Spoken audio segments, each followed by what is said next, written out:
अच्छा बच्चों, राधे राधे। ये 9th क्लास में क्षितिज पुस्तक से हम जो है एक वीडियो में पहले में जो है कबीरदास जी के कुछ हमने साखियों का वर्णन किया था, व्याख्या की थी।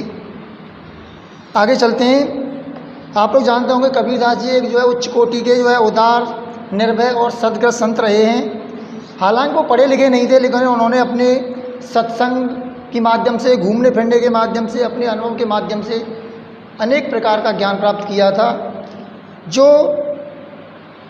एक जो विशिष्ट प्रकार का ज्ञान है। और सब लोग, हम लोग कबीरदास जी के दोहे को सब लोग गाते हैं, सुनते हैं। उन्होंने जो है राम रहीम की जो एकता में विश्वास करते थे कि राम रहीम कोई अलग नहीं है, एक ही चीज़ है। हर धर्म के जो है जो अंधविश्वास होते हैं, आडंबर होते हैं, हमारी धार्मिक जो है भेदभाव होते हैं, उनको दूर करने का उन्होंने प्रयास किया था। उन्हीं की जो है रचनाओं में आज हम पढ़ेंगे शबद, क्योंकि साखी, शबद, रमैनी 3 तरह की उनकी रचनाएं हैं। आज हम शबद पढ़ेंगे जो हमारी पुस्तक में संकलित हैं। तो पहली जो है, पहला पद है शबद। आप लोग अपनी किताब निकाल करके और उसके अर्थ को भी देख सकते हैं। बड़ा अच्छा शब्द है। मोको कहाँ ढूंढे बंदे, मैं तो तेरे साथ में। कबीरदास जी कहते हैं कि हम परमात्मा को जो है ढूंढते फिरते हैं, ठीक है, लेकिन परमात्मा कहते हैं हे बंदे, मुझे ढूंढने की आवश्यकता नहीं है, मैं कहीं दूर नहीं हूँ। अगर तुम मेरी पहचान करो, मैं तो तुम्हारे पास में हूँ। तो क्या मोको कहाँ ढूंढे बंदे, मैं तो तेरे पास में। मैं तेरे पास में, तू मुझे ढूंढता फिरता है कि मंदिर में जाएं, मस्जिद में जाएं, गुरुद्वारे में जाएं, इस तीर्थ में जाएं, उस तीर्थ में जाएं। ऐसा नहीं है। नामे देवल नामे मस्जिद, न तो मैं देवालय में हूँ। देवालय कहते हैं हिंदुओं के मंदिरों को देवालय कहा जाता है, मुसलमानों को पूजा स्थल मस्जिद बोला जाता है। कह रहे न तो मैं किसी मंदिर में हूँ और न किसी जो है मस्जिद में हूँ, ना काबे ना कैलाश में। काबा जो स्थान है मक्का मदीना में, वो मुसलमानों का पवित्र स्थान है। ऐसे हमारे हिंदू लोग कैलाश को, मानसरोवर को जो है पवित्र स्थान मानते हैं। भगवान शंकर का वास है कैलाश पर्वत पर। तो कह रहे हैं न तो मैं किसी देवालय में हूँ, न मस्जिद में हूँ, न किसी काबे के नामक स्थान पर हूँ, न कैलाश पर्वत में हूँ। ना तो कौने क्रियाक्रम में, मैं किसी क्रियाक्रम में भी नहीं हूँ कि भाई मेरे लिए जो है 2 घंटे की संध्या करो, वंदन करो, नमाज पढ़ो, ये करो, वो करो, इसमें भी नहीं हूँ।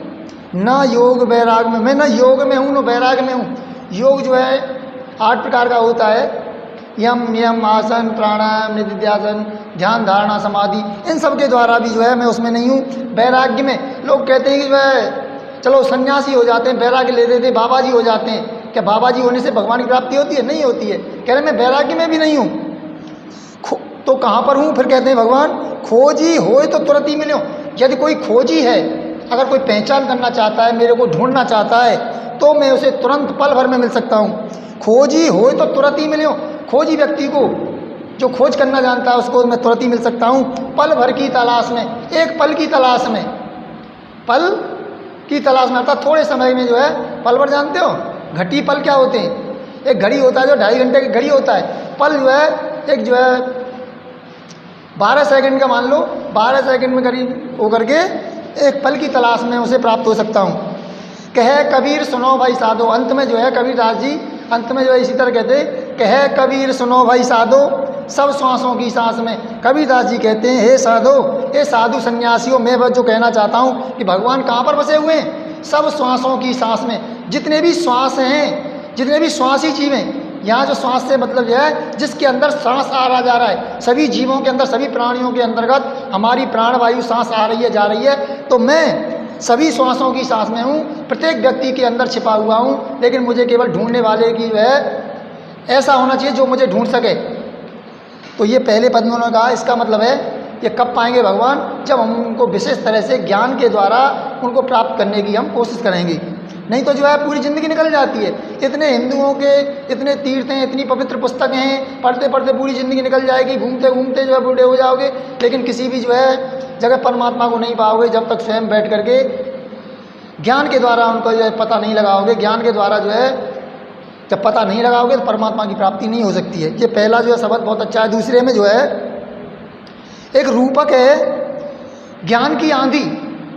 नीचे वाला जो पूरा जो शब्द है ये ज्ञान की आंधी पर आधारित है। ज्ञान की आंधी जब आती है, हमारा शरीर क्या है? एक छप्पर के समान है। किसके समान? एक छप्पर के समान। छप्पर क्या होता है? जब आंधी आती है तो ये पता नहीं है किस समय छप्पर उड़ जाए। छप्पर उड़ने का कोई समय नहीं होता, जब भी आंधी आएगी छप्पर उड़ सकता है। तो हमारा शरीर भी एक छप्पर के समान है, ये पता नहीं ये छप्पर किस दिन उड़ जाए, किस दिन टूट जाए। तो उन्होंने शरीर की तुलना की एक छप्पर के समान। तो कहते हैं सबसे पहले उसके अर्थ पे आ जाते हैं हम। संतो भाई आई ज्ञान की आंधी रे, संतो भाई आई ज्ञान की आंधी रे। हे संतो, देखो ज्ञान की आंधी आ चुकी है। जब ज्ञान की आंधी आने से पहले हम लोग क्या करते हैं, पहले कच्चे छप्पर होते थे, अपने अपने छप्परों से झोंपड़ियों से पकड़ पकड़ के बैठ जाते थे, लटक जाते थे। ऐसा नहीं होगा हवा जोर से आए और हमारा छप्पर ही उड़ जाए। तो कह रहे हैं हे संतो, ज्ञान की आंधी आ रही है, और ज्ञान की आंधी आने पर क्या होगा सुनो। तुम लोगों ने वास्तव में कभी गांव में गए होंगे, छप्पर देखा होगा। छप्पर की जो चीज़ें उनकी सबकी विशेषता आएगी इसमें।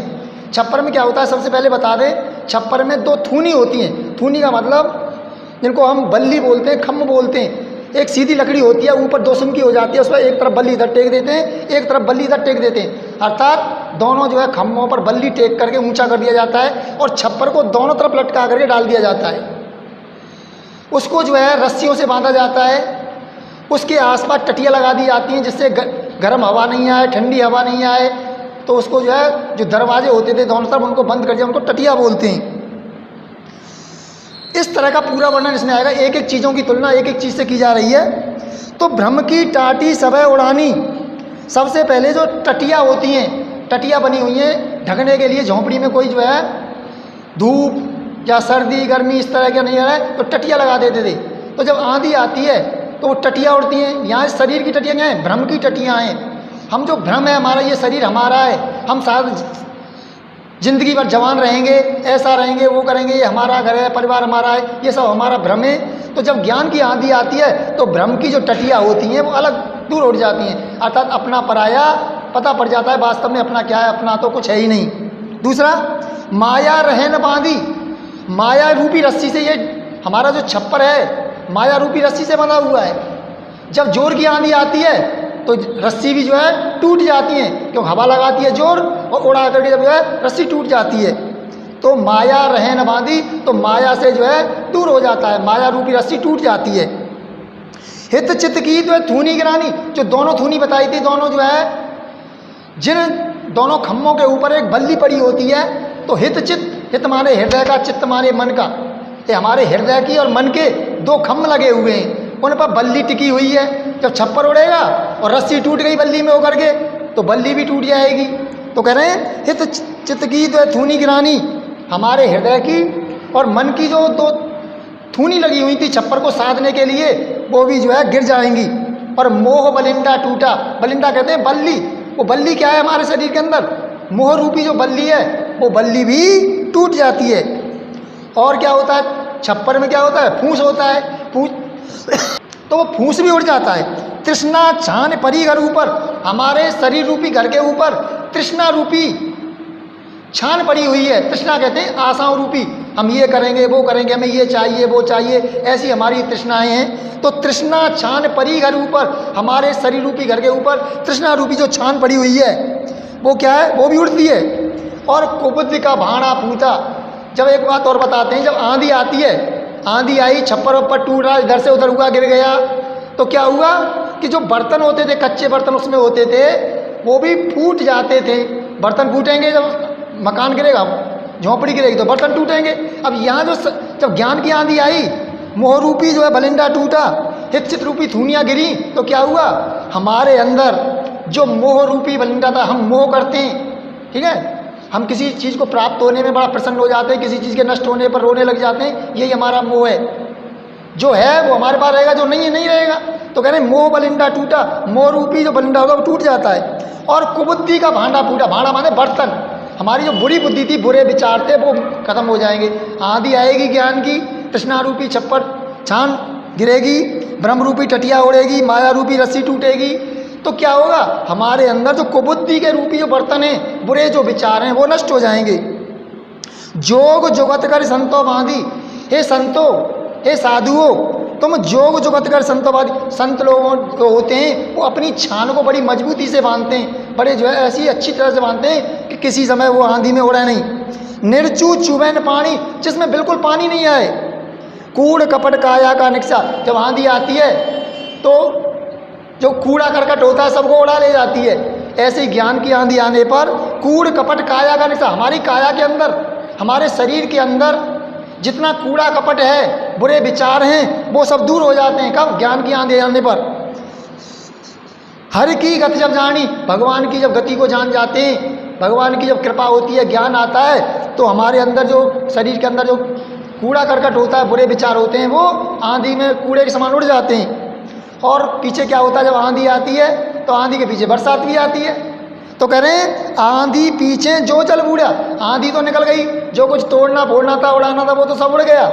लेकिन पीछे जब बरसात आई, जल बूढ़ा माने बारिश हुई, प्रेम हरिजन भीना, तो उस भक्त का जिसके अंदर से मोह माया कपट माया सब दूर हो चुके हैं आंधी में, तो क्या होता है, पीछे बरसात आने पर, प्रेम रूप ज्ञान रूपी बरसात होने पर, प्रेम हरिजन भीना, जो प्रेम रूपी, जो भक्ति रूपी ज्ञान प्राप्त हुआ, उससे जो है जो भक्त लोग हैं वो उससे भीग जाते हैं, अर्थात ज्ञान और प्रेम में भीग जाते हैं। कह कबीर भान के प्रगटे, कबीरदास जी कहते हैं कि हे साधुओं, कबीरदास जी का कहना है, कह कबीर भान के प्रगटे, भान कहते हैं सूर्य, सब लोग जानते हैं सूर्य का प्रकाश होता है तो अज्ञान तो दूर भाग जाता है।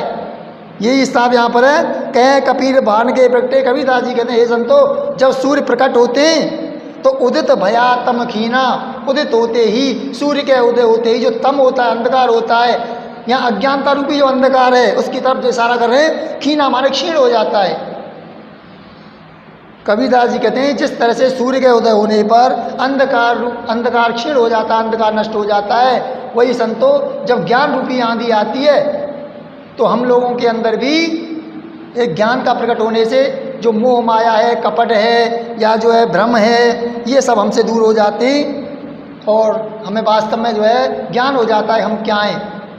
तो यहाँ पर जो है दूसरे साखी के माध्यम से आपने जाना, अब अपनी किताब में देखना, इस चौपाई को अर्थ व्याख्या देंगे और अगली वीडियो में हम इससे अगले पार्ट को पढ़ेंगे। अगर किसी को कोई समझ में नहीं आता हो तो कुछ कमेंट देके बता दिया करो किस तरह से जो है समझ में नहीं आ रहा है, या जो दोबारा कुछ जानना चाहते हो तो आप स्कूल में संपर्क कर सकते हो, यहाँ समझ सकते हो।